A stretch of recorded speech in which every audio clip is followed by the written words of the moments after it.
Hello WhatsApp guys, কি অবস্থা? সবাই কেমন আছো? আলহামদুলিল্লাহ, আমিও ভালো আছি। আজকে আমরা 10 কিলো একটা চ্যালেঞ্জ করতে যাচ্ছি। তো সবাই মনোযোগ দিয়ে ভিডিওটা দেখো, আর ভালো লাগলে লাইক আর সাবস্ক্রাইব করে দিও। তার একটা এনিমিকে আমরা হেডশট দিয়ে মেরে দিয়েছি। তারপর দেখি সামনে এনিমি আছে কিনা। এখানে গাইজ আমাদের কাছে শুধু আছে বিএসএস গানটা। তারপর দেখি সামনে গাইজ একটা প্যারাফেল পরে আছে, তারপর প্যারাফেলটা নিয়ে নিলাম। সামনে আর এনিমি আছে কিনা গাইজ, দেখি 10 কিলোর চ্যালেঞ্জটা কমপ্লিট করতে পারি কিনা। তো ভিডিওটা শেষ পর্যন্ত দেখো, ভালো লাগলে লাইক করে দিও। আর চ্যানেলটা যারা যারা সাবস্ক্রাইব করেনি তারা তাড়াতাড়ি সাবস্ক্রাইব করে দাও ভাই। তো সামনে দিকে ভাই একটা এনিমি ফাইট করছে, তারপর একটা লুট করতেছিল, তারপর ওকে P90 দিয়ে মেরে দিলাম। তারপর গাইজ এখানে একটা এনিমির সাথে আমি টিম আপ করার চেষ্টা করছিলাম, তবে এনিমিটা টিম আপ করে নাই, আমার সাথে উল্টো ফায়ার করে আমাকে ড্যামেজ দিয়ে দেয়। তারপর গাইজ ওকে আমরা বডি শট জাতা দিয়ে আরেকটা হেডশট মেরে দিই। তারপর দেখি এর কাছ থেকে MP5টা নিয়ে নেই। তারপর সামনে দেখি একটা ঘরের মধ্যে এটা আমরা কোনো EMP পাই কিনা। তারপর এখানে EMP পেয়ে গেলেও ভাই একটা এনিমি চলে আসে হঠাৎ করে মুখের সামনে, তারপর ওকে জাতা দিয়ে মেরে দিই। তারপর একটা এনিমিকে আমরা হিটলিস্ট মেরেছিলাম। তো হিটলিস্ট এনিমিটাকে চলো দেখি মারতে পারি কিনা। তো দেখো গাইজ তোমরা হিটলিস্ট এনিমিটাকে কিভাবে মারি।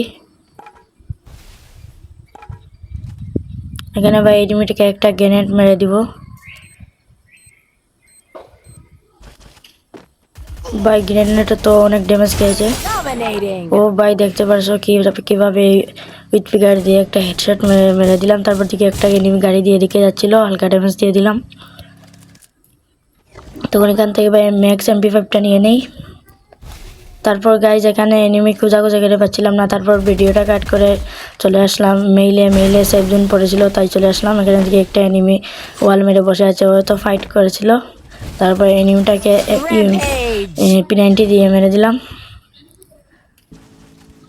তারপর দেখি গাইজ সামনে একটা এনিমি গাড়িতে বসে আছে, তারপর ওকে একটা শট লাগিয়ে দিলাম।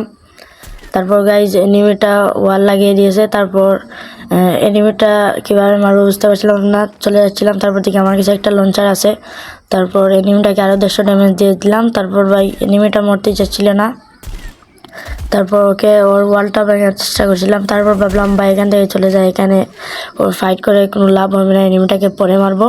তারপর এদিকে দেখি দুইটা এনিমি ফাইট করছে ভাই, একটা এনিমিকে কিন্তু আরেকটা মেরে দিয়েছে। তারপর ভাবছিলাম আমি রাশ করব, তারপর রাশ করে দিলাম এনিমিটার উপর। তারপর দেখি এনিমিটা ভাই ওয়াল মেরে দিয়েছে। তারপর ওকে AWM-এর একটা শট লাগানোর চেষ্টা করলাম, তো ওয়াল মেরে দিয়েছিল, তাই অস্কার মেরে রাশ করে দিলাম। তারপর P90 দিয়ে বাঙ্গালতা মেরে ওকে কিল করে ফেললাম। তারপর ভাই লাশ আর দুইটা এনিমি ছিল। একটা ভাই এখানে একটা ছিল ভাই, ওকে আমাকে অনেক ড্যামেজ দিয়ে দেয়। তারপর আমি অন্যদিকে চলে যাই এনিমিটাকে মারার জন্য। তারপর দেখি এনিমিটা এই গাছের কাভারের জন্য চলে যাচ্ছে। তারপর ওকে AWM একটা শট লাগিয়ে দিলাম, আর একটা শট লাগানোর আগে ও কভার নিয়েছে। তো তারপর এনিমিটাকে মেরে দিলাম। আমরা ভেবেছিলাম হয়তো বুয়া হয়ে গেছে। তারপর দেখি ভাই আরেকটা এনিমি এখনো বেঁচে আছে। তারপর আমরা এনিমিটা হয়তো জুনে পরে মরে গিয়েছে, তারপর আমি খেয়াল করিনি এনিমিটা জুনে পরে মরে গেছিলো। তো ফাইনালি আমাদের বুয়াটা হয়ে গেল। গাইজ ভিডিওটা ভালো লাগলে লাইক অ্যান্ড সাবস্ক্রাইব করে দিও।